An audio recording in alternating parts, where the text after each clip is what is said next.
واقعہ کربلا تاریخ کا دردناک واقعہ ہے۔ یہ اقتدار کی جنگ نہیں تھی، اقدار کی جنگ تھی۔ دو شخصیتوں کی لڑائی نہیں تھی، دو نظریات کا ٹکراؤ تھا۔ یہ حق اور باطل کا معرکہ تھا۔ یزید ظلم کا استعارہ ہے، حسین ابن علی امن کی علامت ہے۔ یزید جبر کا پتلا ہے، حسین صبر کا پیکر ہے۔ یزید اپنی بدطینت فطرت اور اپنی طبع ناہموار کے باعث دنیا پر ذلت و رسوائی، ظلم، جبر، جور و زیادتی کی علامت بن کے ابھرا، اور حسین ابن علی رضی اللہ تعالی عنہ حق و صداقت کا نشان بن کے ابھرا۔ کربلا کے تپتے ہوئے ریگزار میں حسینی اور یزیدی دو کردار سامنے آتے ہیں۔ اقبال نے کہا تھا، موسیٰ و فرعون و شبیر و یزید، ایند و قوت از حیات آیت پدید، زندہ حق از قوت شبیری است، باطل آخر داغ حسرت میری است، سرخ رو عشق غیور از خون او، شوخی ای مصرع از مضمون او، تا قیامت قطع استبداد کر، موج خون او چمن ایجاد کر۔ یزید بہدل کی بیٹی محسون کا ناپاک بیٹا تھا، اور حسین محمد عربی کی بیٹی فاطمہ کا شہزادہ تھا۔ یزید دمشق کے اطراف میں سرجون اور جریر اختل جیسے اوباشوں کے جرمٹ میں پل کے جوان ہوا۔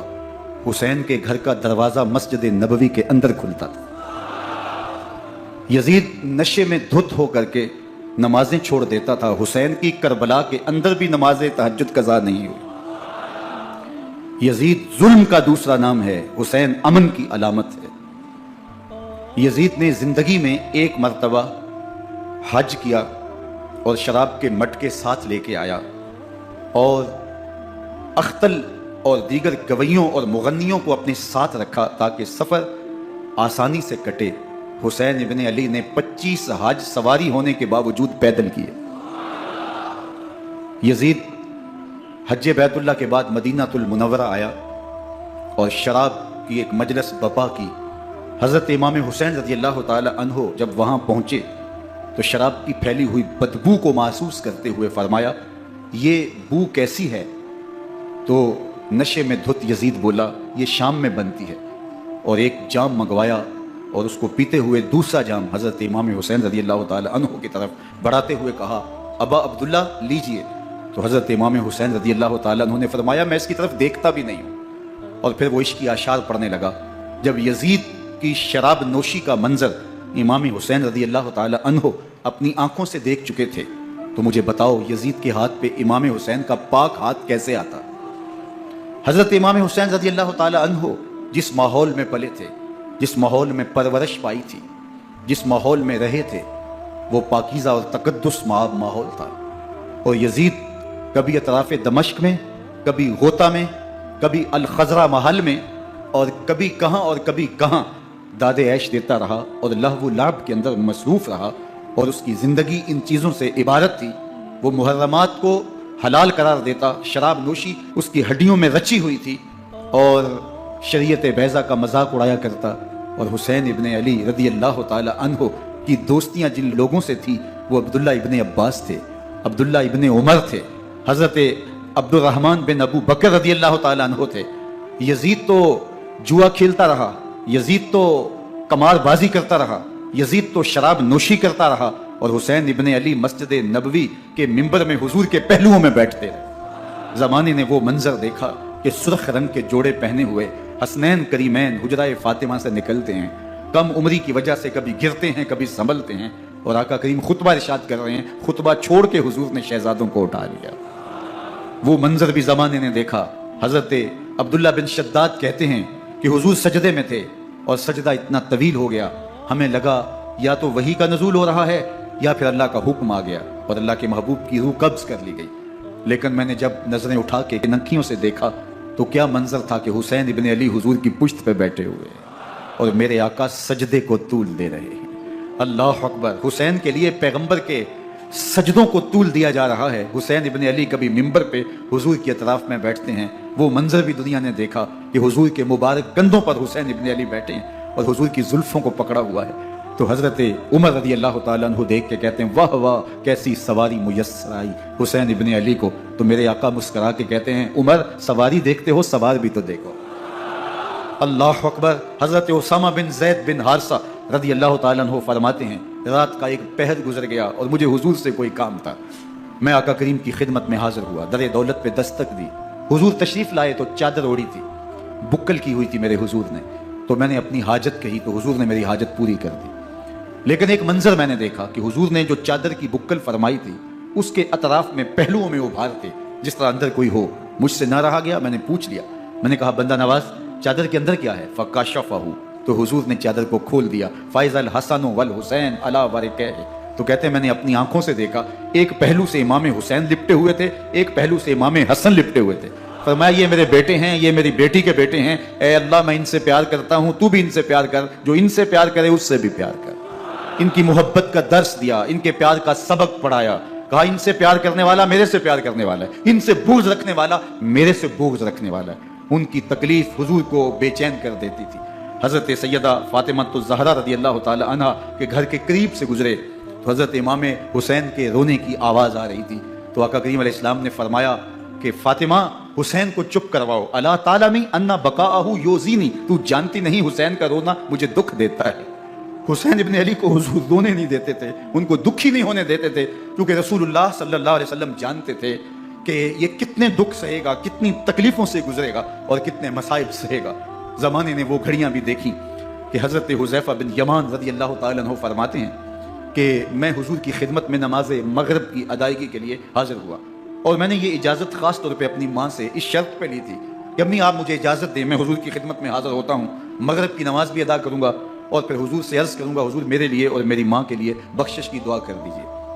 ماں نے اس شرط پہ اجازت دے دی اور میں حضور کی خدمت میں آ گیا، نماز مغرب ادا کی، سلام پھرا تو میرے دل میں آرزو تھی میں حضور سے عرض کروں حضور میرے لیے اور میری ماں کے لیے مغفرت کی بخشش کی دعا کر دیں، لیکن حضور عبادات میں، ذکر میں، نوافل میں ایسے مشغول ہوئے کہ میں آرزو رکھنے کے باوجود بھی عرض نہ کر سکا۔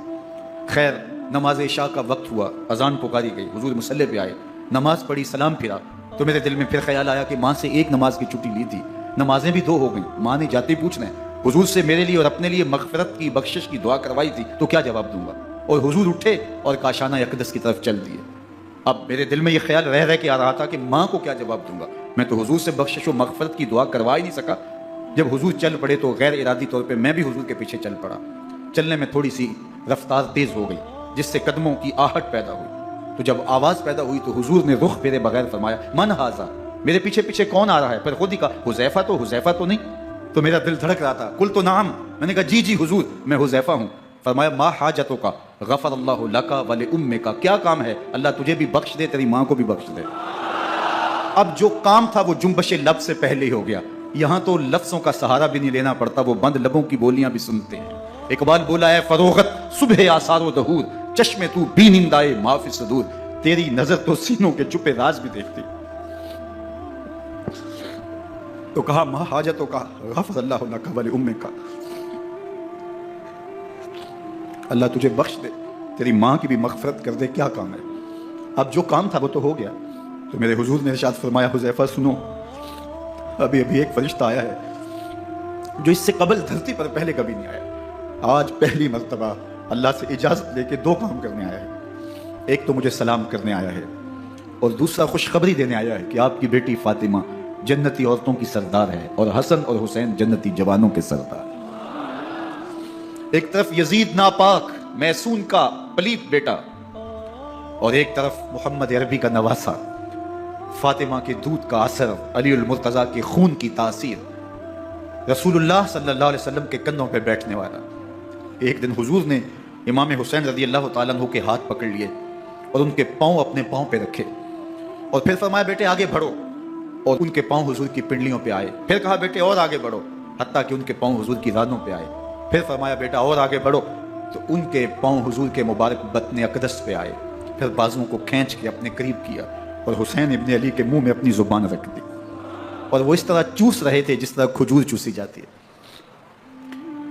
تو اللہ کے محبوب علیہ السلام نے حسین ابن علی کو اپنی زبان کا لعاب دہن دے کر کے، وہ شیر رحمت دے کر کے، وہ کوثر و تسلیم سے پاکیزہ تر آب رحمت عطا کر کے ان کی ہمیشہ کے لیے پیاس بجھا دی، تاکہ کل کربلا کے تپتے ہوئے ریگزار میں حسین ابن علی کو پیاس کی شدت تنگ نہ کرے اور پائے استقلال میں لغزش نہ آنے پائے۔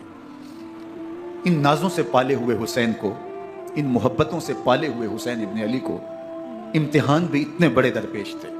یاری تیری سونا پر ازمیشاں تیریاں اگ، سونا پرکھیا جامدہ ہے نال اگاں دے لگ۔ جتنا بڑا شخص ہوتا ہے اتنی آزمائشیں بھی بڑی ہوتی ہیں۔ پیغمبر رحمت کی آغوش میں کھیلنے والا، حجرہ فاطمہ کا جانشین، مصلی رسول کا وارث، منبر رسول صلی اللہ علیہ وآلہ وسلم پر حضور کے مبارک پہلو اور گود میں بیٹھنے والا حسین، حضور کی زبان چوسنے والا حسین، حضور کے کندھوں پہ سواری کرنے والا حسین، آقا کریم علیہ الصلوۃ والسلام کے مبارک سجدے کی حالت کے اندر حضور کی پشت پہ کھیلنے والا حسین، جس حسین کا دروازہ مسجد نبوی کے اندر کھلتا تھا اور یزید کی کرتوتوں کے چشم دید گواہ تھے۔ یزید جب تخت نشین ہوتا ہے تو اسے یہ فکر ہوتی ہے کہ امام حسین، عبداللہ بن زبیر، عبداللہ بن عمر، عبداللہ ابن عباس یہ میری بیعت کریں، اور وہ ولید بن عقبہ کو لکھتا ہے کہ ہر صورت میں ان کی بیعت لو، اور اگر بیعت نہ دیں تو سختی کرو۔ حضرت امام حسین رضی اللہ تعالی عنہ کو بلاوا آتا ہے کہ آپ کو دارالامارت میں گورنر ہاؤس میں بلایا جا رہا ہے۔ ولید بن عقبہ کا پیغام آپ کو پہنچتا ہے۔ آپ اس وقت فرماتے ہیں کہ اس وقت جو پیغام پہنچا ہے وہ کسی خطرے سے خالی نہیں ہے، تو کچھ سواروں کو ساتھ لیا، کہا تم دارالامارت کے باہر کھڑے رہنا، اگر میری آواز بلند ہوئی تو اندر آ جانا، ورنہ تم انتظار کرنا۔ آپ اندر گئے۔ ولید بن عقبہ نے مروان کو بھی بلایا تھا۔ مروان بن حکم یہ گورنر مدینہ ولید سے پہلے رہ چکا ہے، تو اس نے مشورہ دیا کہ سختی کی جائے۔ خیر ولید بن عقبہ نے کہا کہ یہ خط ہے، حضرت امیر معاویہ کا انتقال ہو گیا اور یزید تخت نشین ہوا ہے، لہٰذا وہ آپ سے بیعت کا مطالبہ کرتا ہے۔ تو حضرت امام حسین رضی اللہ تعالیٰ عنہ نے فرمایا کہ میرے جیسا شخص یوں چھپ کے بیعت نہیں کر سکتا، اور آپ واپس پلٹے۔ مروان بن حکم نے ولید بن عقبہ کو کہا کہ یہ موقع ہے جانے نہ دیا جائے، اگر یہ نکل گئے تو دوبارہ تم قابو نہیں پا سکو گے، اور انہیں یہیں قتل کر دیا جائے۔ حضرت امام حسین رضی اللہ تعالیٰ عنہ نے یہ بات سن لی۔ کہتے ہیں حضرت امام حسین انہی قدموں کے بل واپس پلٹے اور مروان بن حکم سے مخاطب ہو کے کہا، مروان کیا بول رہا ہے؟ وہ خاموش ہو گیا۔ فرمایا تو جانتا نہیں ہم کون ہیں؟ آنا حسین ابن علی ابن ابی طالب، میں حسین ہوں، میں علی کا بیٹا ہوں، ہمارے گھر میں قرآن اترتا رہا ہے، وحی کا نزول ہوتا رہا ہے، اور یزید فاسق ہے، فاجر ہے، مسلمانوں کا قاتل ہے اور شرابی ہے، میں ڈنکے کی چوٹ پہ یزید کی بیعت سے انکار کرتا ہوں۔ بس حیدری کچھار سے محمدی شیر نکل آیا ہے۔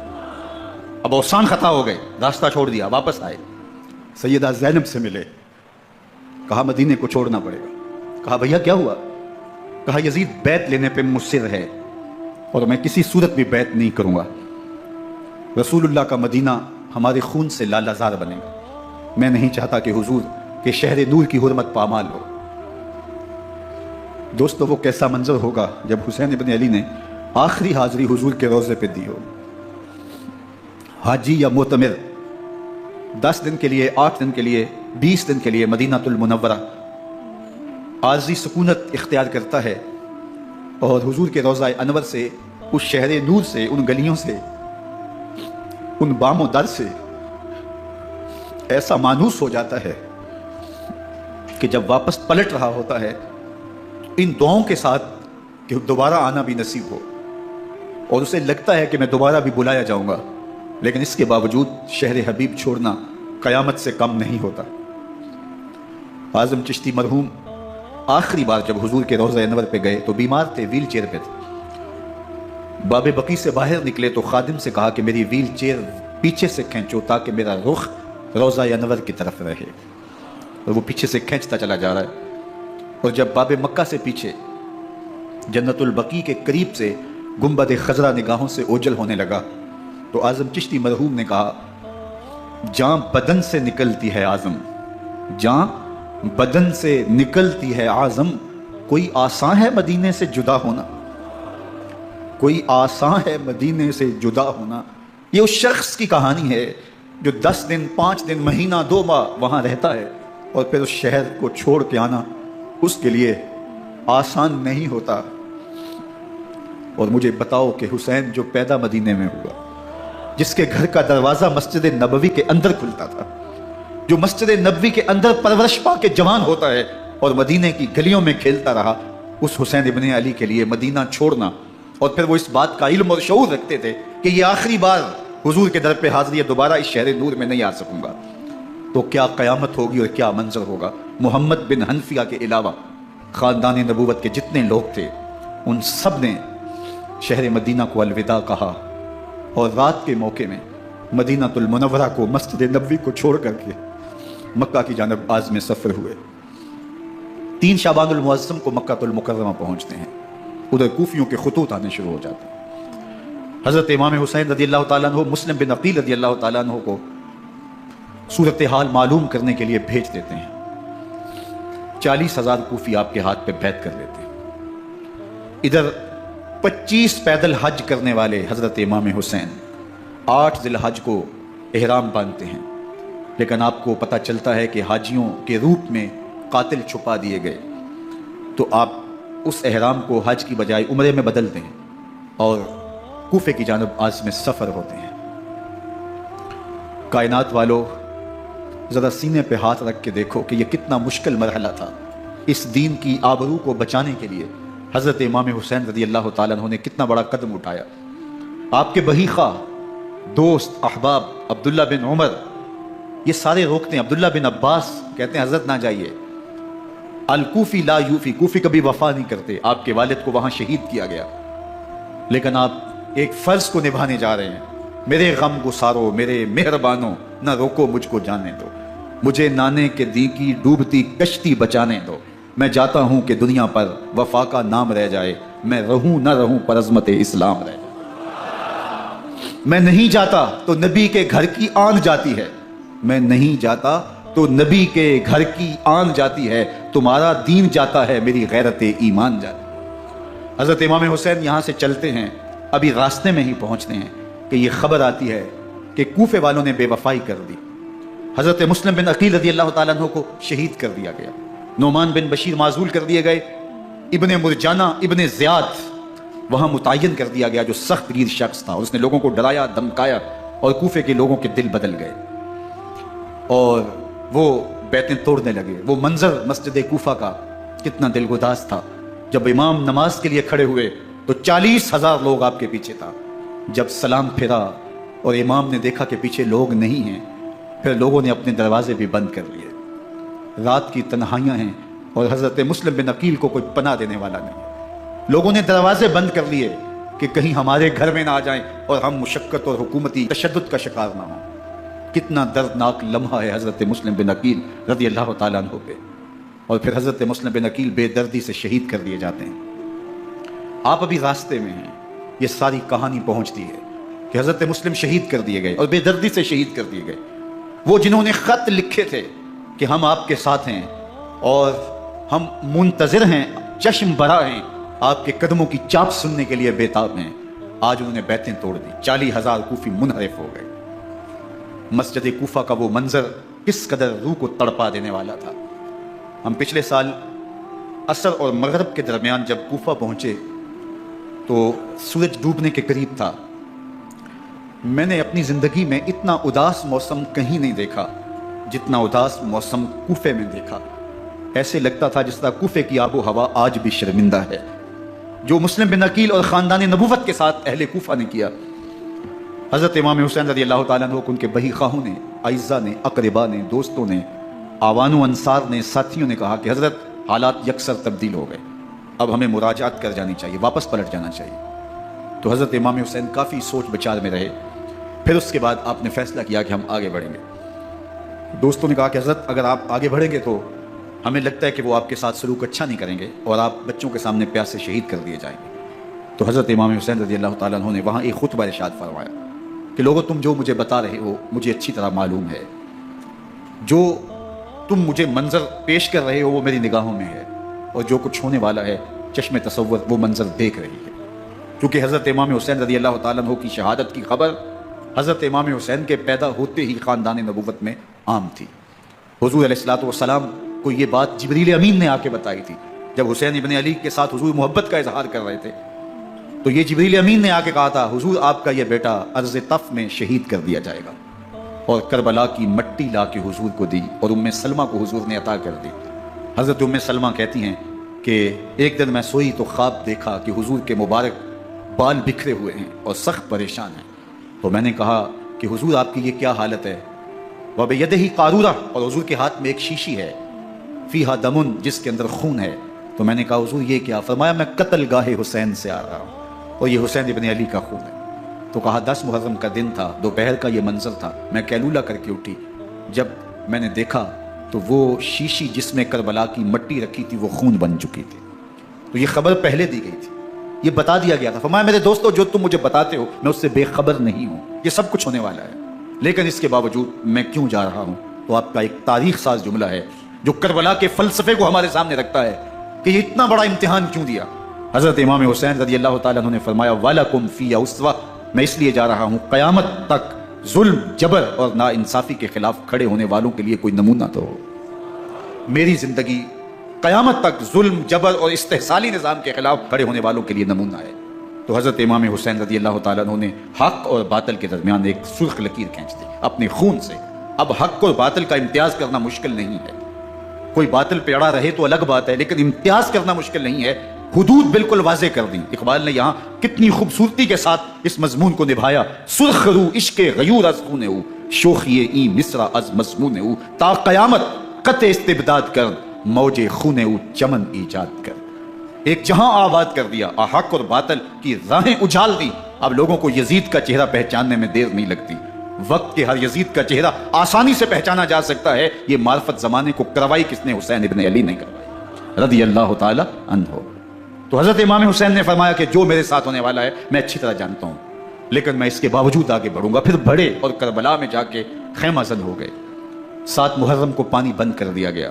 پانی بند ہوا تو کھانا بھی میسر نہیں تھا، لیکن ذکر پانی کا ہوتا ہے اس لیے کہ کھانے کے بغیر انسان کئی دن کاٹ لیتا ہے، لیکن پانی کے بغیر گزر نہیں ہوتی۔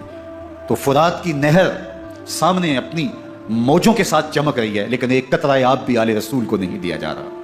کائنات کے اندر ایسے انوکھے امتحان بھی ہوتے ہیں، وارث ہوں ساقی کوثر کے، مالک ہوں حوض کوثر کے، اور بیٹے ہوں ساقی کوثر کے، اور آج ایک بوند پانی کی بھی میسر نہ ہو۔ صبر کا امتحان ہے، عزیمت کا امتحان ہے۔ حضرت امام حسین رضی اللہ تعالیٰ عنہ خیمہ زن ہو گئے۔ 3 دن تک پانی بند رہتا ہے۔ 9 محرم کو رات کی تنہائی میں حملہ آور ہونا چاہتے ہیں، لیکن آپ نے کہا کہ ہمیں اللہ کی حضور عبادت اور ذکر کے لیے وقت دیا جائے۔ ساری رات ذکر میں گزرتی ہے، عبادات میں گزرتی ہیں۔ رات کے اندھیرے میں آپ چراغ بجھا دیتے ہیں۔ آوان و انصار کو کہتے ہیں کہ ان کی دشمنی میرے ساتھ ہے، انہیں میرا خون چاہیے، اگر تم رات کی تاریکی میں نکل جاؤ تو میں تم سے کوئی مواخذہ نہیں کروں گا، اور یہ بھی تمہارا پیچھا نہیں کریں گے، اس لیے کہ ان کا مطلوب تم نہیں ہو، ان کا مطلوب میں ہوں۔ جب چراغ جلایا تو کوئی بھی نہیں گیا۔ مسلم بن اوسجہ کھڑے ہو کے کہتے ہیں حضرت اگر ہمارے بدن کو 70 بار کاٹا جائے اور جلایا جائے اور ہواؤں میں اڑا دیا جائے پھر بھی آپ کا ساتھ نہیں چھوڑیں گے۔ 70 سال کے بوڑھے ہیں حبیب بن مظاہر، کہتے ہیں حضرت آپ کو چھوڑ کے جائیں کہاں؟ آپ کو چھوڑ کے جائیں کہاں؟ کوئی ساتھ چھوڑنے کے لیے تیار نہیں ہے۔ پیاس ہے، سخت گرمی ہے، کربلا کا ماحول ہے، 72 افراد اور خاندان کی خواتین میدان کربلا میں خیمہ زن ہیں۔ دوسری طرف لشکر اعداء اشقیا 22,000 کی تعداد میں مقابلے میں، ایک روایت 30,000 کی ہے۔ ان صرف 72 پیاسے لوگوں کے لیے اتنے لوگوں کو جمع کرنے کا مقصد خوف زدہ کرنا تھا۔ شرط ہے کہ یا یزید کی بیعت کر لیں، محاصرے توڑ دیں گے، پانی دستیاب ہوگا، اعزاز و اکرام سے نوازا جائے گا، خزانوں کے منہ کھول دیے جائیں گے۔ لیکن حسین ابن علی کہتے تھے سب کچھ لٹ جائے گا، باطل کے ہاتھ پہ ہاتھ نہیں رکھو۔ اللہ اکبر۔ اب صبح طلوع ہوتی ہے، عاشور کا دن چڑھتا ہے، سورج اپنی پوری تمازت کے ساتھ گرمی برسا رہا ہے۔ آج خاندان نبوت کا امتحان زمانے نے دیکھنا ہے۔ رسول اللہ کا لعاب چوسنے والا اس کے صبر کا آج امتحان ہے، حضور کے کندھوں پہ کھیلنے والے حسین کا آج امتحان ہے۔ اللہ اکبر۔ حسین ابن علی تمام حجت کرتے ہیں میں نے تمہارا کچھ نہیں بگاڑا، میں نے کسی کا خون نہیں کیا، میں نے کوئی زیادتی نہیں کی، تم کیوں میرے قتل کے در پہ ہو؟ تم جانتے نہیں میں کون ہوں؟ میں تمہارے نبی کا نواسا ہوں، رسول اللہ صلی اللہ علیہ وآلہ وسلم کے کندھوں پہ کھیلتا رہا ہوں، حضور کا لعاب چوستا رہا ہوں، اور میں بوسہ گاہ رسول صلی اللہ علیہ وآلہ وسلم ہوں۔ لیکن اشقیاء کے دل پر کوئی چیز اثر انداز نہیں ہوتی۔ ایک ہور ہے، اللہ اس کے دل میں نرمی ڈالتا ہے۔ پہلے تو امام حسین کو گھیر کے لے کر کے آتا ہے، لیکن بعد میں وہ قافلہ یزید سے قافلہ حسین کی طرف آ جاتا ہے۔ امام حسین فرماتے تو دنیا میں بھی ہور ہے، آخرت میں بھی ہور ہے، آزادی مل جاتی ہے۔ باقی 22,000 کا لشکر جرار امام حسین کے قتل کے در پہ ہے۔ پھر تاریخ نے خاندان نبوت کا وہ انوکھا امتحان دیکھا۔ حضرت امام حسین کے بچے بالخصوص خواتین پیاس کی شدت میں حلق خشک ہے۔ حضرت سکینہ تڑپ کے اپنے باپ سے کہتی ہیں کہ مجھے 6 ماہ کے لیے اصغر کی پیاس نہیں دیکھی جا رہی۔ بچے کو ہاتھوں پہ اٹھاتے ہیں اور نہر فرات کے کنارے پہنچ کے فرماتے ہیں اشقیاء سے مخاطب ہو کے، تمہارا معاملہ میرے ساتھ ہے، اس 6 ماہ کے بچے نے تمہارا کچھ نہیں بگاڑا، اور چلو بھر کے اس کا حلق سیراب کرنا چاہتے ہیں۔ ایک دو شاخہ تیر آتا ہے جو حضرت علی اصغر کے گلے کو چیر دیتا ہے۔ راوی لکھتے ہیں کہ وہ عام تیر نہیں تھا، جانوروں کو شکار کرنے کے لیے جو بڑے تیر ہوتے ہیں وہ 2 شاخہ تیر تھا۔ وہ گردن کو کاٹ دیتا ہے، خون بہنے لگتا ہے، گردن لٹک جاتی۔ حضرت امام حسین وہ بہتا ہوا خون اپنے چلو میں لیتے ہیں اور آسمان کی طرف اچھال کے کہتے ہیں مالک حسین کی یہ قربانی بھی قبول۔ یہ تماشا لبے بام نہیں ہے۔ بچہ بیمار ہو، ڈاکٹر جواب دے دیں، ماں باپ کے ہاتھ پھول جاتے ہیں، زندگی کی سانسیں ابھی چل رہی ہوتی ہیں، لیکن ڈاکٹر کہے کہ یہ میرے بس کا روگ نہیں ہے، کہیں اور لے جاؤ، تو زندگی کا لف و نشر غیر مرتب ہو جاتا ہے۔ میں سلام پیش نہ کروں حسین ابن علی کو، 6 ماہ کا علی اصغر ہاتھوں میں دم توڑتا ہے، گردن لٹک جاتی ہے، خون بہ رہا ہے، اب خیموں کی طرف بڑھ رہے ہیں، لیکن زبان پہ شکایت نہیں ہے، کہتے ہیں مالک حسین کی یہ قربانی قبول کر لے۔ اب خیموں کی طرف آنا، شہر بانو، ام رباب، سیدہ زینب، حضرت سکینہ سلام اللہ علیہا کا سامنا کوئی آسان کام نہیں تھا، لیکن حسین ابن علی آتے ہیں، شہزادے کو یہاں خیموں کے قریب رکھ کے کہتے ہیں کہ یہ حوض کوثر سے سیراب ہو گیا ہے۔ اللہ اکبر، کوہرام مچ جاتا ہے خیموں کے اندر، کیا منظر ہوگا اور ان کو کن الفاظ کے پیرائے میں ڈھال کر کے ان کیفیات کو بیان کیا جا سکتا ہے جو اہل بیت کے خیموں کے اندر علی اصغر کی شہادت کے بعد کا منظر رقم ہو رہا ہوگا۔ اللہ اکبر، ادھر اشقیاء آوازیں دے رہے ہیں، مبارزت کے لیے پکار رہے ہیں۔ زمانے نے پھر وہ منظر بھی دیکھا کہ جوان بیٹے کو 18 سال کی کمائی حضرت امام حسین میدان عمل میں بھیج رہے ہیں۔ وہ علی اکبر جو حسین کا نور نظر ہے، آنکھوں کا قرار ہے، دل کی تسکین ہے۔ اور پھر حضرت علی اکبر جب گھوڑے کی زین سے فرش زمین پہ گرتے ہیں تو باپ کو آواز دیتے ہیں، اور حضرت امام حسین جو ہے وہ آگے جا کے بیٹے کی لاش اٹھاتے ہیں۔ اللہ اکبر، 18 سال کے بیٹے کی لاش کو کندھوں پہ اٹھا کے خیموں تک لاتے ہیں اور ہاتھ پھیلا کے کہتے ہیں مالک حسین کی یہ قربانی بھی قبول فرما۔ کبھی قاسم بن حسن کی لاش اٹھا کے لاتے ہیں، کبھی اون و محمد کی لاشیں اٹھا کے لاتے ہیں، بھتیجوں کی، بھانجوں کی، بھائی عباس کے کٹے ہوئے بازو اور زخموں سے چھدا ہوا لاشا۔ کیا کیا قیامتیں تھیں جو اس کربلا کے ایک میدان کے اندر نہیں توڑی گئیں۔ حضرت امام حسین پر دکھ پہ دکھ، تکلیفوں پہ تکلیفیں، اب 71 لاشیں اٹھا کے خیموں تک پہنچا چکے، اور ادھر مبارزت کی دعوت دی جا رہی، آؤ میدان عمل میں آؤ، اب دیر کیوں کر رہے ہو۔ رسول اللہ کا حرم، رسول اللہ کی شہزادیاں جو نازوں میں پلی تھی، وہ کلیاں جو شبنم کا بوجھ بھی گوارا نہیں کر سکتی تھی، آج مصیبتوں کے پہاڑ ٹوٹ گئے۔ حضرت امام حسین کبھی شہربانوں کو، کبھی ام رباب کو دلاسا دیتے ہیں، کبھی حضرت زینب کو کہتے ہیں۔ حضرت زینب کربلا کے اس میدان کے اندر بڑے حوصلے کے ساتھ اپنے بھائی کے ساتھ کھڑی رہی، اپنے 2 بیٹے راہ خدا میں پیش کیے، ان کی لاشیں وصول کی، لیکن زینب جس جرأت کے ساتھ، جس پامردی کے ساتھ اس سارے منظر کو حوصلے کے ساتھ سہتی رہی، وہ یقیناً حوصلہ سیدہ زینب سلام اللہ علیہا کا ہی ہے۔ لیکن یہ وہ منظر تھا کہ زینب کا دل بھی ڈول گیا جب حسین ابن علی گھوڑے پہ بیٹھنے لگے، اور ان کو گھوڑے میں بٹھانے والا کوئی نہیں تھا، اور جو بھی سوار جاتا پھر واپس اس کی لاش ہی آتی اور حسین ابن علی لے کے آتے۔ آج حسین ابن علی جا رہے ہیں، زندگی کا سارا سرمایہ لٹ رہا ہے، حضرت زینب سلام اللہ علیہا سنبھل نہیں رہی۔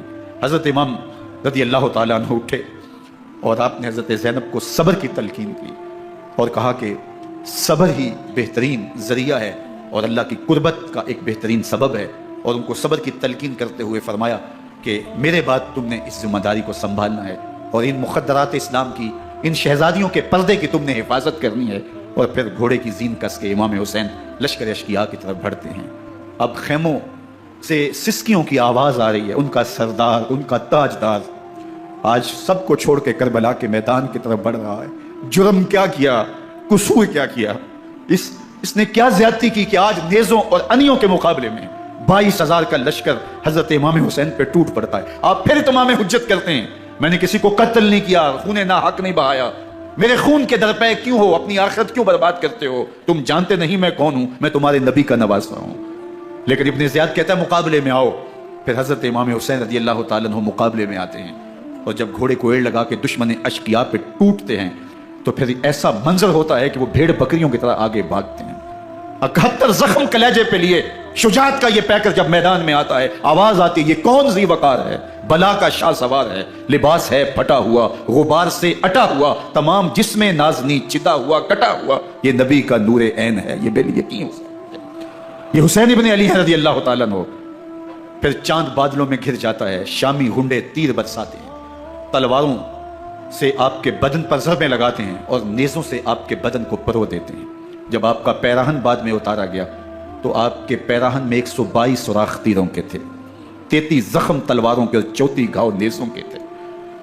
جب گھوڑے کی زین سے فرش زمین پر آئے, بدن چلنی تھا, زخم زخم سے خون بہ رہا تھا, 3 دن کا پیاسا حسین. اللہ اکبر, بدن زخموں سے چور, 71 لاشیں کلیجے پہ لیے, مخدرات اسلام کے پردے کا خیال دل میں الگ ہے. لیکن گھوڑے کی زین سے جب فرش زمین پہ امام حسین آتے ہیں, زبان پہ ہائے نہیں, نالا و شیون نہیں, چیخ و پکار نہیں, آتے ہی پیشانی سجدے میں رکھتے ہیں اور پکارتے ہیں اللہم ردن بقضائک و صبرن علی بلائک تسلیما لامرک سبحان ربی الاعلی. مالک گھر لٹا کے, بچے لٹا کے, خاندان سب کچھ قربان کر کے, اپنے بدن کو زخموں سے چھلنی کروا کے, تیروں اور نیزوں کی انیوں سے اپنے آپ کو زخمی کروا کے, تیرے حضور سر جھکا کے یہ اقرار کرتا ہوں کہ حسین تیری تقدیر پہ راضی ہے. مالک تو بھی بتا, تو بھی حسین پہ راضی ہوا ہے کہ نہیں؟ آواز آ رہی ہے اس پیاسے پر علی شیر خدا کو ناز ہے, اس نواسے پر محمد مصطفیٰ کو ناز ہے. اوروں نے بھی سجدے کیے پر اس کا عجب انداز ہے, اس نے وہ سجدہ کیا جس پر خدا کو ناز. حسین ابن علی رضی اللہ تعالیٰ عنہ کا سر انور دستے قاتل نے تب کاٹا جب وہ سجدے میں جھکا ہوا تھا. یزید نے کہا میں بیعت لوں گا, امام حسین نے کہا کبھی بھی نہیں دوں گا, یہ سر کٹ سکتا ہے جھک نہیں سکتا. سر کاٹ کے نیزے کی نوک پہ چڑھا دیا گیا, اور یہ اس بات کا اعلان تھا کہ ہم جیت گئے اور حسینی ہار گئے. اور لشکر یزید میں غوغا مچ گیا, نقارے بجنے لگے کہ ہم جیت گئے, دیکھو امام حسین شہید کر دیے گئے, اور سر کاٹ کے نیزے کی نوک پہ چڑھایا گیا. لیکن لشکر یزید سے یہ آواز آئی یہ کیسا سر ہے جو کٹ کے بھی سر بلندی ہے, کٹ گیا ہے پھر بھی اونچا ہے. اللہ اکبر, یہ سر سجدے میں کٹا ہے, رب کے حضور عبادت کی حالت میں کٹا ہے. حسین آج بھی سجدے میں ہے. اللہ اکبر, حسین آج بھی سجدے میں ہے, بلکہ کٹے ہوئے سر کا رخ زمین کی جانب تھا اور کٹی گردن آسمان کی طرف, یوں نیزے پہ پرویا گیا. اللہ اکبر, ایک شاعر نے نقشہ کھینچا, باں کے سر نیزے پہ اور سوئے زمین ہے روح, یعنی سجدہ ثانی کی ہے آرزو. رکعت کے 2 سجدے ہوتے ہیں, ابھی ایک سجدہ ہوا تھا کہ دستے قاتل نے سر کاٹ دیا. کہا حسین کی پیشانی میں دوسرے سجدے کی تمنا مچل رہی. یہ تھا حسین ابن علی کا سجدہ. ساری زندگی رب کے حضور سجدہ قضا نہیں ہونے دیا. آج پانی نہیں ہے, اللہ اکبر, آج تیمم کر لیتے ہیں. آج اپنے خون کو اوڑھ کر کے حسین نے اپنی پیشانی اپنے مالک کے حضور جھکا کر کے عظیمت کی وہ انوکھی داستان رقم کر دی کہ صدیاں گزرنے کے باوجود بھی ان کی یادوں کے چراغ روشن ہیں. جب حضرت امام حسین اور دوسرے آیان و انصار کو شہید کر دیا گیا تو ان کے سر نیزوں کی نوک پہ چڑھا دیے گئے. حضرت امام حسین کا کٹا ہوا سر اور باقی 71 افراد کے کٹے ہوئے سر نیزوں کی نوک پہ, اور 10 سواروں کو ابن سعد نے کہا کہ ان کو رون دو, اور گھوڑوں کی ٹاپوں تلے حضرت امام حسین رضی اللہ تعالیٰ عنہ اور ان کے آوان و انصار کو جو ہے وہ روندا گیا, حتیٰ کہ ان کی استخوان مبارک, ان کی ہڈیاں بھی چور چور ہو گئیں. روننے سے قبل ان کا لباس اتار لیا, ان کے کپڑے اتار لیے گئے. اللہ اکبر, کیسی دردناک گھڑیاں تھیں. یزید کا صرف یہی بد کرداری کا مرحلہ نہیں تھا.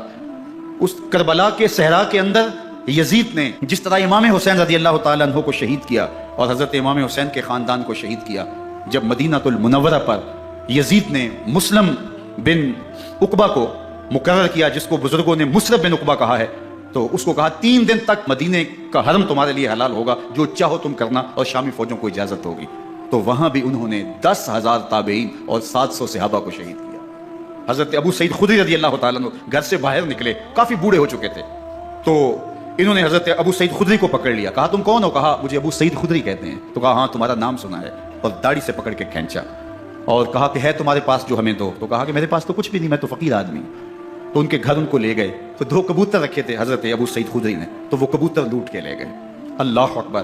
حضرت ابن سنان رضی اللہ تعالیٰ عنہ کو، جو حضور کے علم بردار تھے فتح مکہ کے دن، ان کو ستو پہلے پلائے اور پھر ان کی گردن کاٹی گئی اور کہا یہ ہے وہ ستو جو تم زندگی میں آخری بار پیو گے۔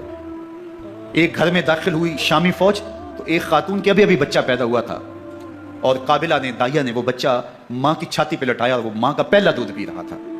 تو یہ جا کے کہنے لگے نکالو تمہارے پاس جو کچھ ہے۔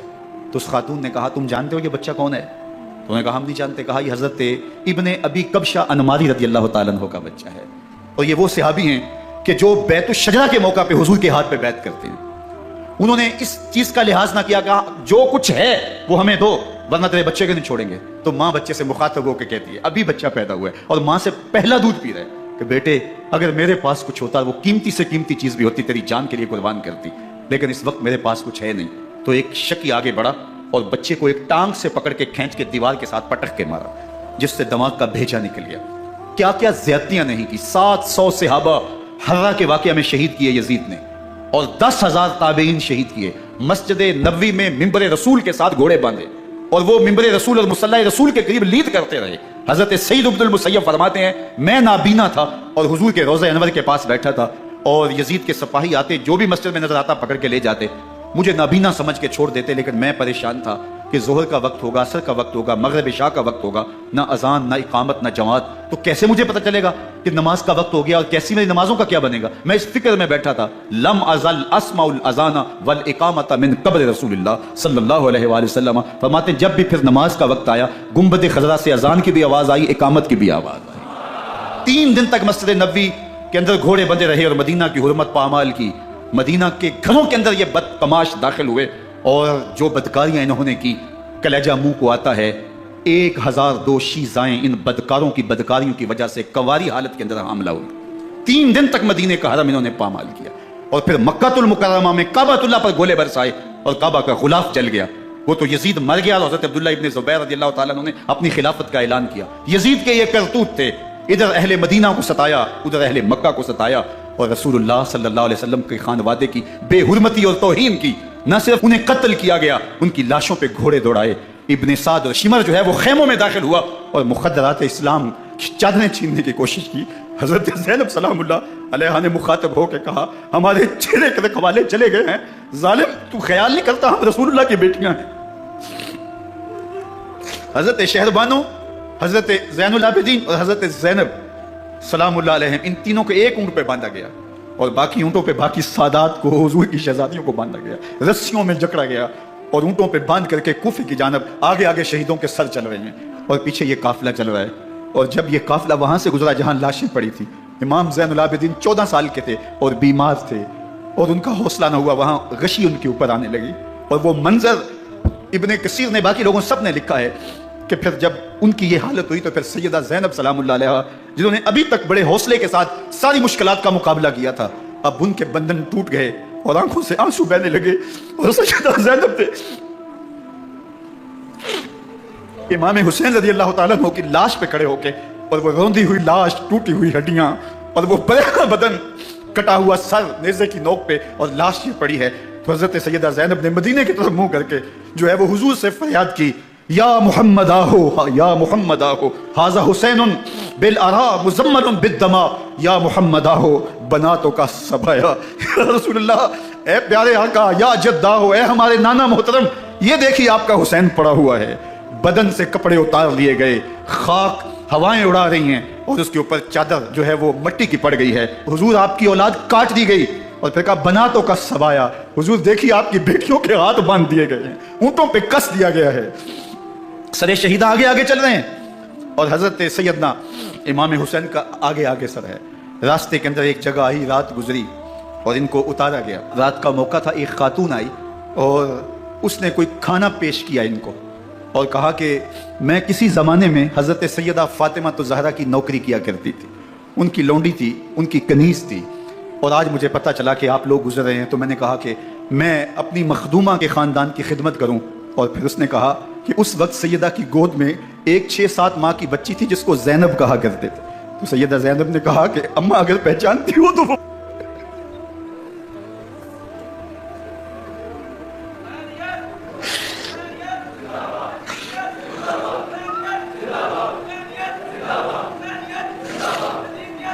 یہ تاراج اور لٹا ہوا کارواں پھر وہاں سے کوفے میں کیسے پہنچا، اور کوفے کے اندر سیدہ زینب سلام اللہ علیہا نے وہ یزید کے دربار میں، ابن زیاد کے دربار میں وہ جرأت آمیز جو باتیں کہیں، اللہ اکبر، زینب کی زبان میں علی کی خطابت بول رہی تھی، اور پھر دشمن اور دوست سارے رونے لگے، اور وہ کیا دل گداز منظر تھے، اور پھر یہ سروں کا قافلہ اور سادات کرام کا مشکیں کسی ہوئی ہیں اور اونٹوں پہ باندھے ہوئے، ان کو وہاں سے پھر قادسیہ اور قادسیہ سے پھر دمشق یزید کے دربار میں پہنچایا گیا، اور وہاں سے یہ لٹے ہوئے خانمہ برباد تاراج لوگ مدینہ المنورہ میں کیسے پہنچے، اور اہل مدینہ نے کیسے استقبال کیا، اور وہ منظر کتنا دل گداز تھا جب اہل مدینہ زینب سے پوچھتے تھے زینب حسین کہاں ہے؟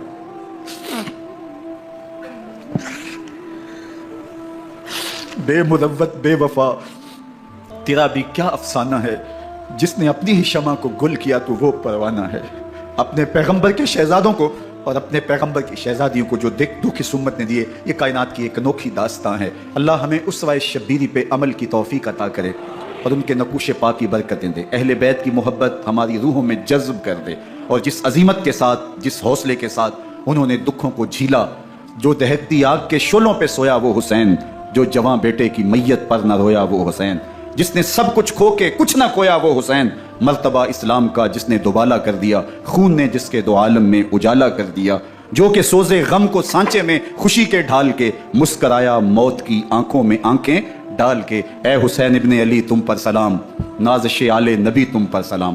ذرا میرے ساتھ یہ پڑھ لیجئے، اے حسین ابن علی تم پر سلام، نازش آل نبی تم پر سلام، تم پہ لاکھوں رحمتیں لاکھوں سلام، اے شہیدان محبت کے امام، لالا گوں لالا بدن لالا کفن، اے چمن اندر چمن، زندگی ہی زندگی تیری حیات، اے حیات اندر حیات، افتخار ملت بیضا ہے تو، رب کعبہ کی قسم یکتا ہے تو، فخر کا دل میں دریچہ باز کرنا چاہیے، جن کا تو آقا ہے ان کو ناز کرنا چاہیے۔ وآخر دعوانا ان الحمدللہ رب العالمین۔ 10 محرم الحرام کو کربلا کا واقعہ رونما ہوا، تو اس موسم میں اطراف و اکناف عالم میں اس حوالے سے بات ہوتی ہے، ذکر کیا جاتا ہے۔ اہل محبت حضرت امام حسین رضی اللہ تعالی عنہ کے حضور خراج عقیدت اور خراج محبت پیش کرتے ہیں۔ یہ حق و باطل کا معرکہ تھا، جھوٹ اور سچ کا مقابلہ تھا، ظلم اور عدل کا ٹکراؤ تھا، خیر اور شر کی لڑائی تھی، دو نظریات کا تصادم تھا۔ ایک طرف امام حسین رضی اللہ تعالی عنہ اور ان کے 72 جانثار تھے، اور دوسری طرف یزید اپنی تمام تر قوت کے ساتھ موجود تھا۔ حضرت امام حسین رضی اللہ تعالی عنہ سے مسلسل آخری وقت تک بیعت کا اثرار رہا، اور آپ آخری سانس تک یزید کی بیعت سے انکار کرتے رہے۔ حضرت امام حسین رضی اللہ تعالی عنہ لڑائی کے لیے نہیں آئے تھے، ورنہ خواتین اور بچے ساتھ لانے کا کوئی مقصد نہیں تھا، آلات حرب و ضرب بھی نہیں تھے۔ عرب جو اپنے ساتھ سفر پہ معمول کی تلواریں اور اسلحہ جات رکھتے ہیں وہی تھے، اور آپ کو پیشکش بھی کی گئی۔ ترماح بن عدی بن حاتم نے، یہ حاتم تائی کا پوتا تھا، کہا کہ آپ میرے ساتھ ہمارے علاقے میں چلے جائیں۔ جب مختلف بادشاہوں نے عرب پر قبضہ کیا تو ہمارے قبائلی علاقے اس وقت بھی ان سے محفوظ رہے۔ ہم آزاد قبائل ہیں، میں چند دنوں میں آپ کی پشت پر 30,000 کا لشکر کھڑا کر دوں گا جو جانثار ہوگا۔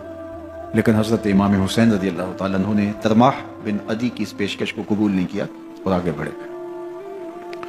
دشت نینوا میں، جسے دشت کربلا بھی کہتے ہیں، حر بن یزید ریاحی 500 سواروں کو ساتھ لے کر کے حضرت امام حسین کو محصور کر دیتا ہے، اور پھر یزید کا لشکر وہاں جمع ہونا شروع ہو جاتا ہے۔ 22,000 یا 30,000 کا لشکر امام حسین رضی اللہ تعالی عنہ کے اطراف میں لگا دیا گیا۔ 3 دن تک اس خانوادے کے لیے پانی بند کر دیا گیا۔ پانی کے بغیر تو انسان کی زندگی معطل ہو جاتی ہے، اور 3 دن کی مسلسل پیاس، اور پیاس میں بلکتے 6 ماہ کے بچے، خواتین اور بوڑھے۔ لیکن عظیمت کی راہوں کے یہ مسافر کسی صورت بھی یزید سے بیعت کرنے پہ آمادہ نہ ہوئے۔ یہ ایک ہیلا تھا کہ پانی بند کریں گے، بچے بلکیں گے، خواتین بے چین ہو جائیں گی تو یہ مجبور کر دیے جائیں گے، لیکن کہا تم جو کرنا ہے کرو۔ یہ بات طے شدہ ہے کہ ہم یزید سے بیعت نہیں کریں گے۔ پھر 3 ماہ پانی بند کرنے کے بعد حضرت امام حسین رضی اللہ تعالیٰ عنہ اور ان کے خاندان کو جس طرح ذبح کیا گیا، یہ ایک دردناک کہانی ہے۔ 72 افراد کربلا میں شہید کر دیے گئے۔ اہل حق کا یہ قافلہ بھوک اور پیاس سے نڈھال تھا، لیکن عزیمت کی راہوں کا یہ مسافر سرنگوں نہیں ہوا اور یزید کے ہاتھ پہ بیعت نہیں کی۔ امام حسین رضی اللہ تعالی عنہ، آپ کے بیٹے، بھائی، بھتیجے، بھانجے، اعیان و انصار، محبین شہید کر دیے گئے۔ 70 لوگ آپ سے پہلے شہید کیے گئے، پھر امام حسین رضی اللہ تعالی عنہ شہید کر دیے گئے۔ سوید نامی ایک زخمی،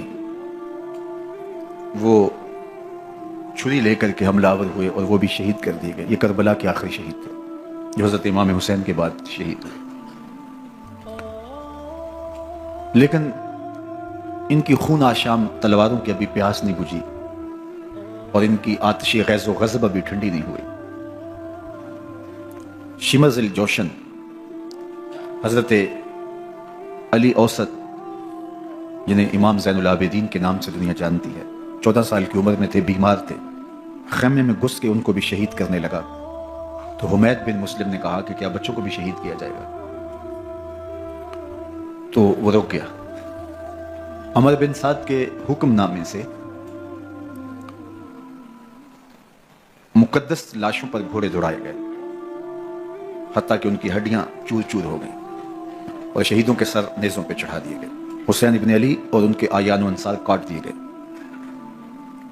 فتح کے نعرے بجے، جشن منائے گئے اور یہ قافلہ کربلا سے کوفے کی جانب روانہ ہوا۔ شہیدوں کے سر نیزوں پہ آگے آگے چل رہے ہیں اور اونٹوں کے اوپر حضور کی بیٹیاں، حضور کی شہزادیاں اور حضرت امام زین العابدین کو باندھا گیا ہے، اور یہ تقدس مآب قافلہ کوفے پہنچتا ہے۔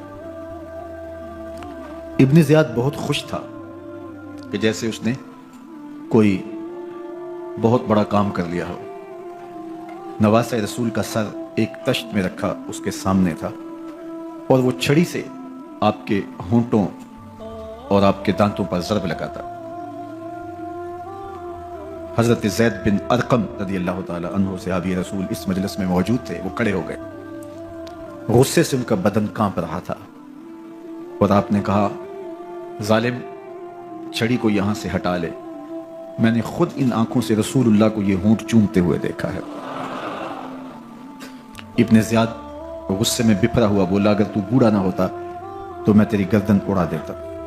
حضرت زید بن ارقم روتے ہوئے دربار سے باہر نکلے اور ساتھ اہل کوفہ کو مخاطب کر کے کہا کہ اہل کوفہ، تم نے حسین ابن علی کو شہید کر دیا اور ابن مرجانہ کے غلام بن گئے۔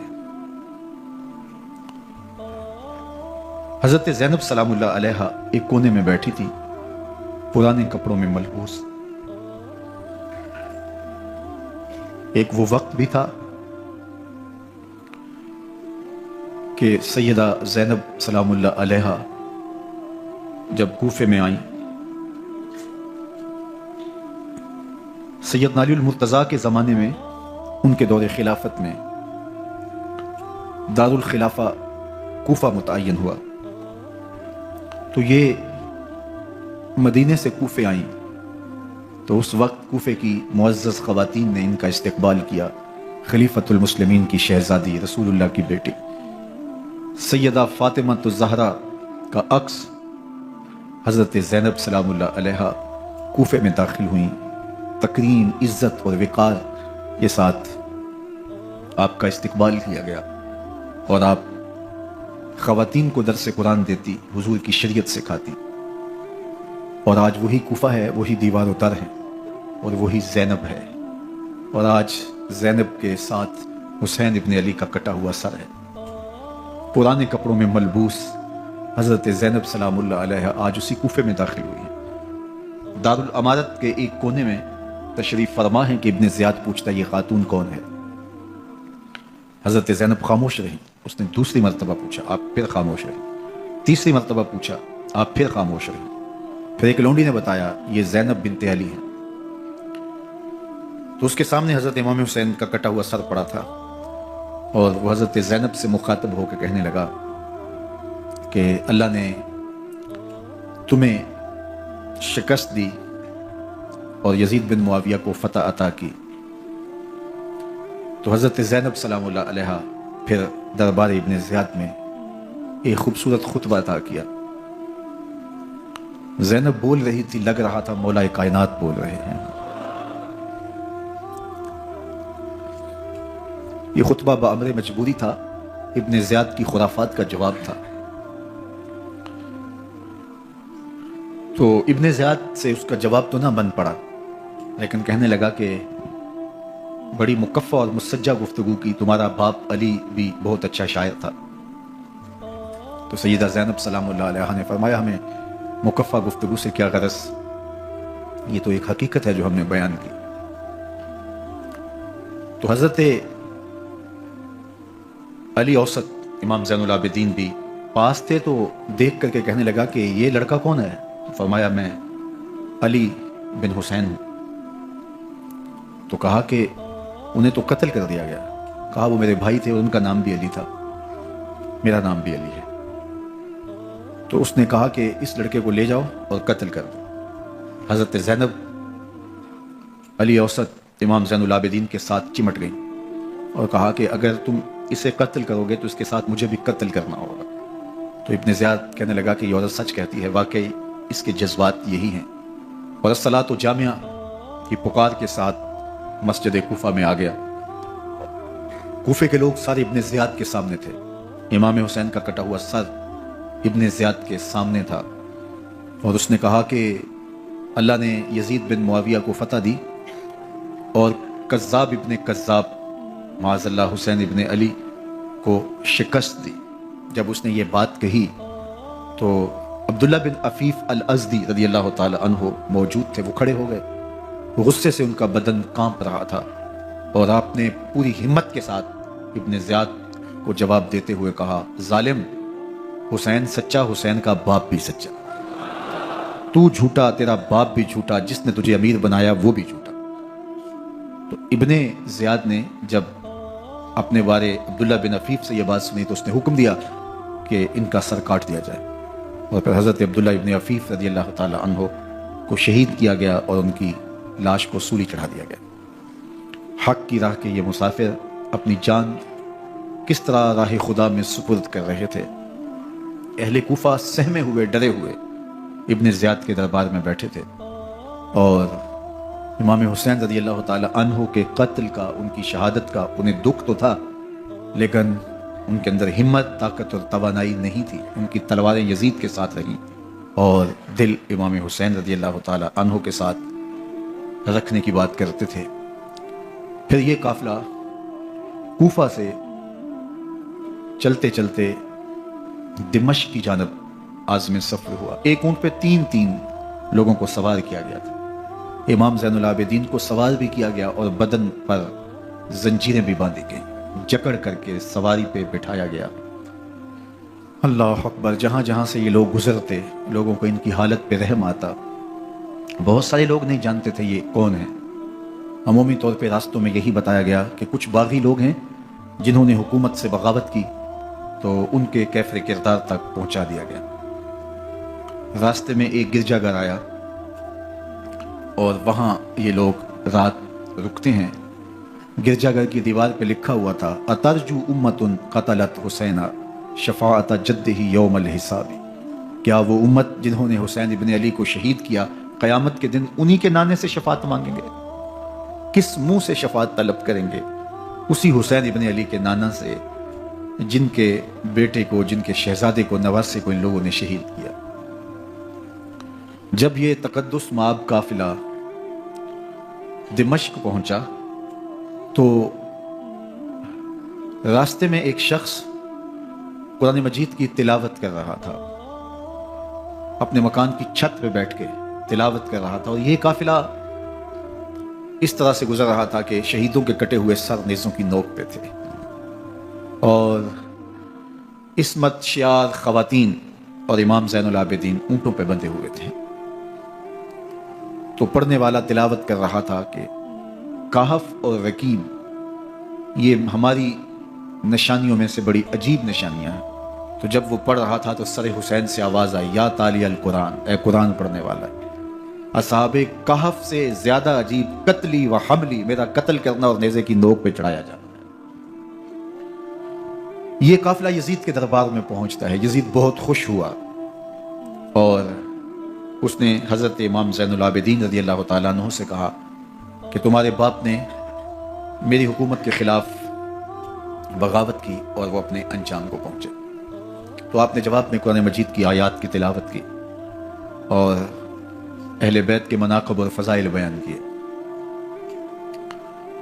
سیدہ زینب سلام اللہ علیہا کا ایک خطبہ اہل بیت کی عظمت، مناقب اور فضائل میں یزید کے دربار میں اپنی انوکھی اور البیلی شان رکھتا ہے۔ یزید پہلے تو خوش ہوا، لیکن جب اس نے لوگوں کے چہرے دیکھے تو وہ پریشان ہو گیا، حتیٰ کہ یزید کے دربار میں ایک عیسائی سفیر آیا ہوا تھا، تو اس نے جب کٹے ہوئے سر دیکھے اور خستہ حال سادات کی شہزادیوں کو دیکھا تو اس نے کہا یہ کون لوگ ہیں؟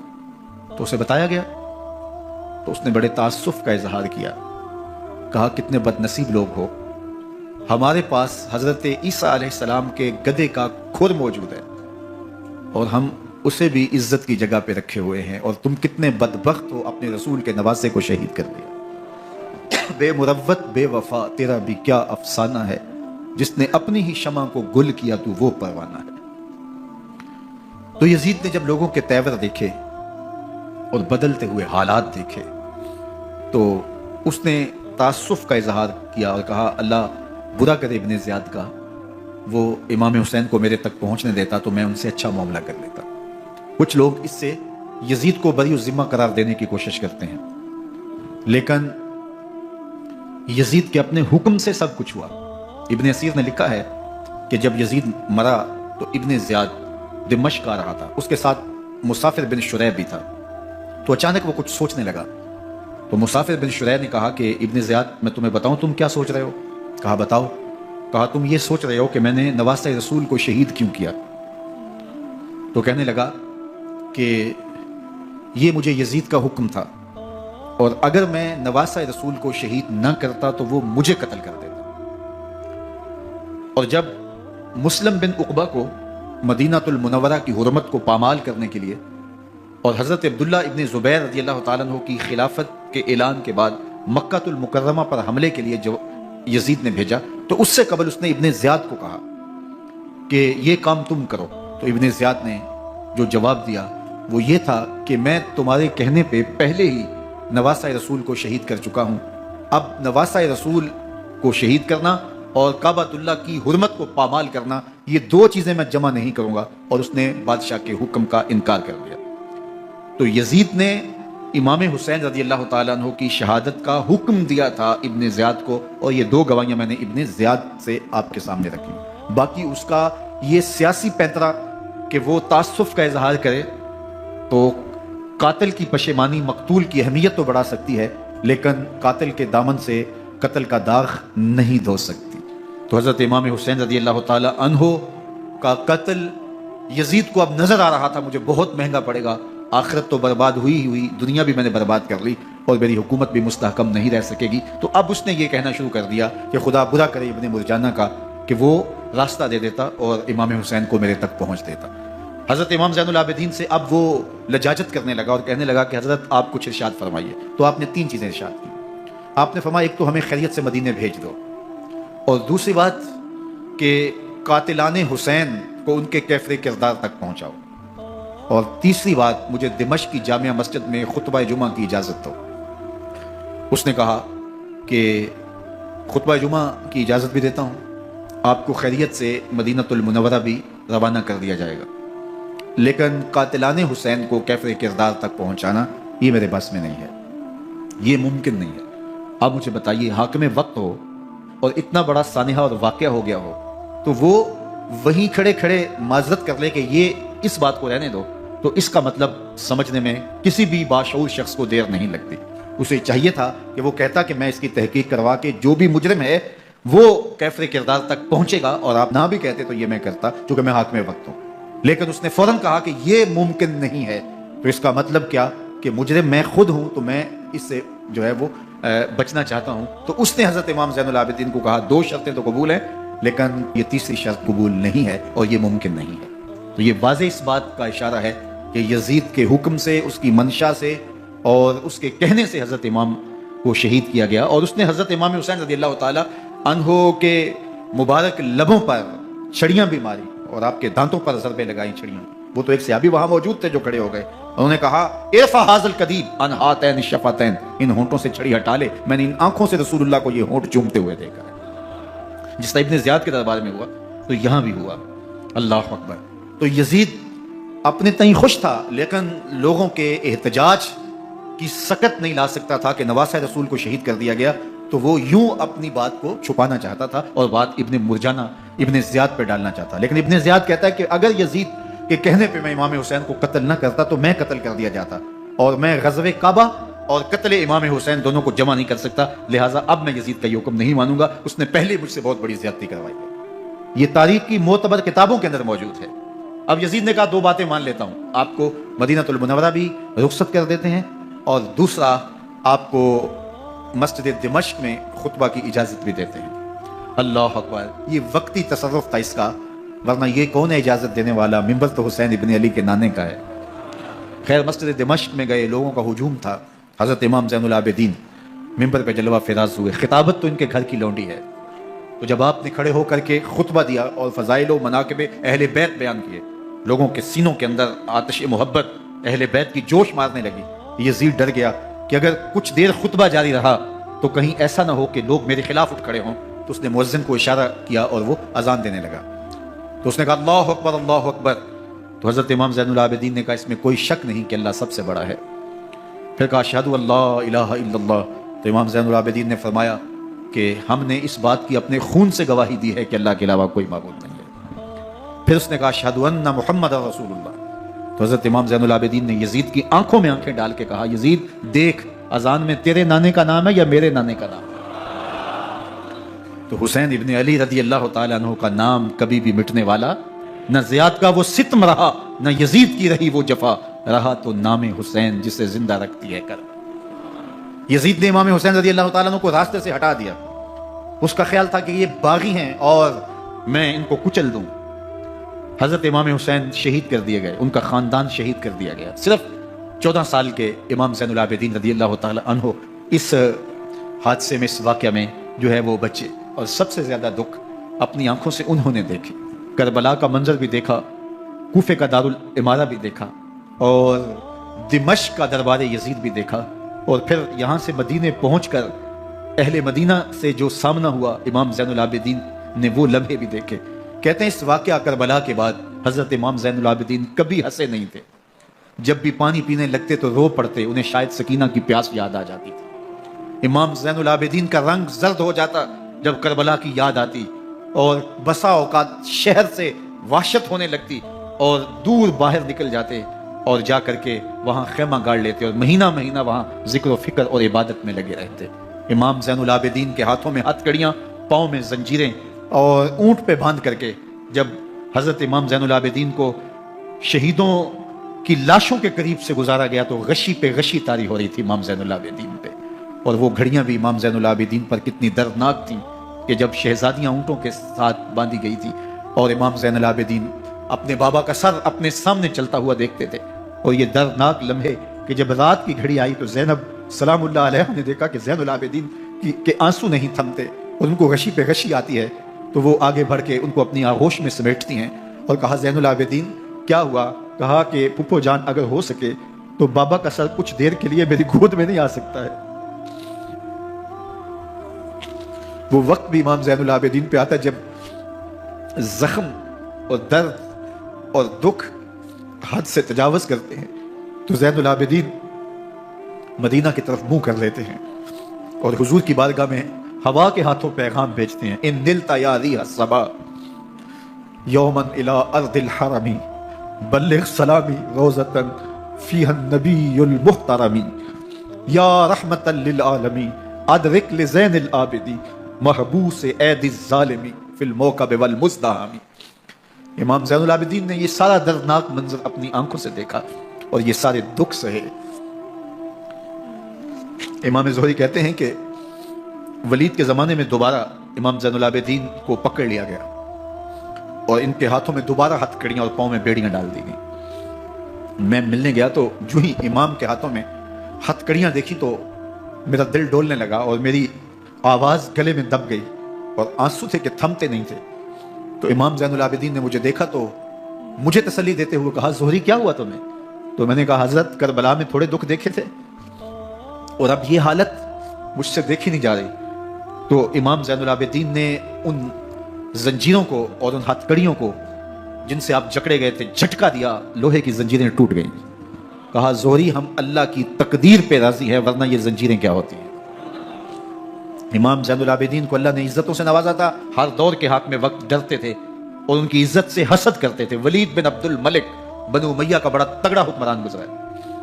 ایک دن طواف کرتے کرتے حجر اسود کے سامنے آیا، اس کے دل میں آیا کہ میں حجر اسود کو بوسہ کروں، لیکن رش اتنا تھا کہ آگے بڑھنے کی ہمت نہ ہوئی اور پیچھے ہٹ کے کھڑا ہو گیا کہ رش کم ہوتا ہے تو میں حجر اسود کو چومتا ہوں۔ اتنے میں امام زین العابدین رضی اللہ تعالی عنہ وہ بھی طواف کرتے کرتے حجر اسود کے قریب آئے، ایک لمحے کے لیے توقف کیا، لوگوں نے راستہ چھوڑ دیا۔ امام زین العابدین آگے بڑھے، حجر اسود کو چوما، پھر آگے بڑھ گئے۔ ولید بن عبد الملک کو بڑا غصہ آیا کہ لوگوں نے میرے لیے تو راہیں نہیں چھوڑی اور زین العابدین کے لیے راہیں چھوڑ دی ہیں۔ تو وہ اپنے درباری شاعر کو، فرزدق کو جو اس کے ساتھ کھڑا تھا، اس کو پوچھتا ہے، من ھذا، یہ کون ہے؟ حالانکہ اسے پتا تھا یہ امام زین العابدین ہے۔ بعض اوقات سوال تفہیم کے لیے کیا جاتا ہے، سمجھنے کے لیے کیا جاتا ہے، اور بعض اوقات سوال تحقیر کے لیے کیا جاتا ہے۔ جس طرح کسی شخص کو آپ پسند نہ کرتے ہو اور وہ کوئی کام کرے تو آپ کہتے ہیں یہ کون ہے، یہ کون ہے؟ تو اس نے کہا، من ھذا، یہ کون ہے؟ اب فرزدق شاعر تھا اور درباری شاعر تھا، اسے اچھی طرح پتا تھا کہ من ھذا سے بادشاہ کیا سننا چاہتا ہے، لیکن آج اس کی غیرت ایمانی جاگی۔ بادشاہ نے کہا، من ھذا، یہ کون ہے؟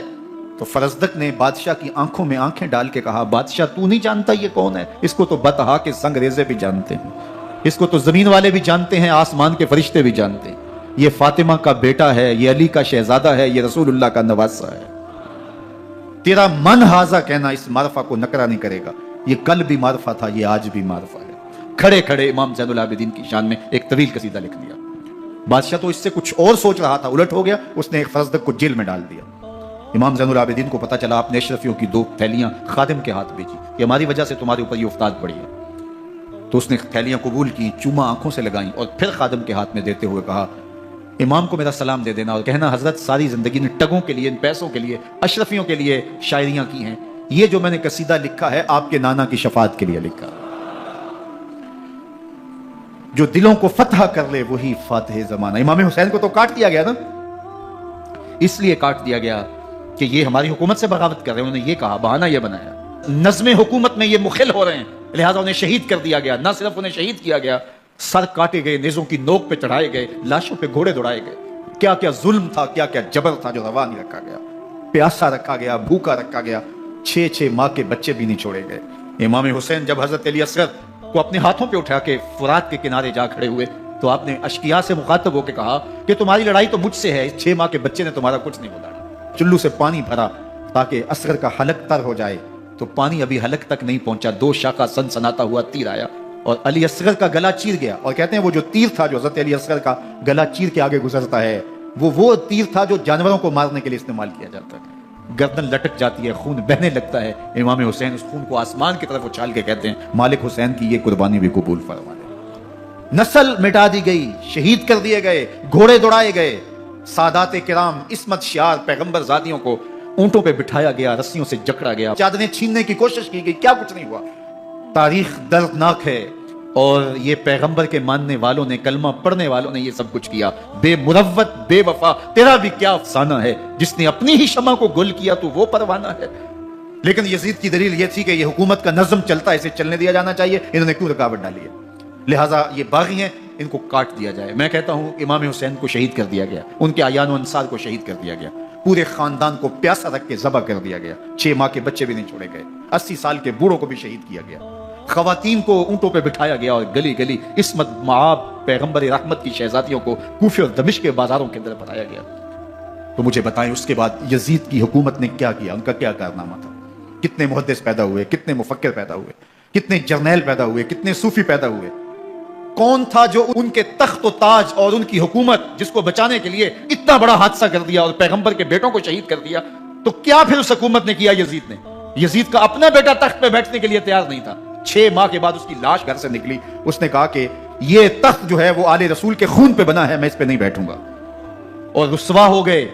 اور یزید جس کو زوم تھا کہ میں اتنی بڑی سلطنت کا مالک ہوں، اس کو بچانا ہے، اس سلطنت نے اسلام کے لیے کیا کیا؟ مجھے بتاؤ، کون سے جرنیل پیدا کیے، کون سے حکمران پیدا کیے، اس نے کون سے توانا لوگ پیدا کیے، کون سے محدث، کون سے مفکر، کون سے مسلح پیدا کیے؟ اور جس خاندان کو کاٹ دیا گیا، صرف ایک 14 سال کا علی اوسط زین العابدین بچا. اور حسین ابن علی کی نسل دیکھو، جعفر صادق کس نسل سے ہیں، باقر العلوم کس نسل سے ہیں، حضرت غوث اعظم کس کے شہزادے ہیں، حضرت داتا گنج بخش علی حجویری کس کے بیٹے ہیں، اور حضرت معین الدین چشتی اجمیری کس کے بیٹے ہیں؟ آج زمانے کو جو بھی دیا ہے حسین کے بیٹوں نے دیا ہے. یزید تخت بچا کر بھی امت کو کچھ نہ دے سکا، اور امام حسین نے سب کچھ لٹا کے امت کو ایمان کی بہاریں عطا کر. آج جہاں بھی منبر و محراب کی رونق نظر آ رہی ہے، اس کے پیچھے حسین کا کوئی بیٹا کھڑا ہوا نظر آ رہا ہے. اللہ اکبر. اس دین کے خاکے میں رنگ ہی حسین ابن علی کے خون نے بھرا ہے. حسین اگر نہ شہید ہوتا تو آج گھر گھر یزید ہوتا، اسلام کی عظمت عیاں نہ ہوتی، خدا کے گھر میں اذان نہ ہوتی، بار الہ نوحہ سناتا پھرتا، تا روز جزا اشک بہاتا پھرتا، امداد نہ کرتے اگر کربلا میں حسین، اسلام تیرا ٹھوکریں کھاتا.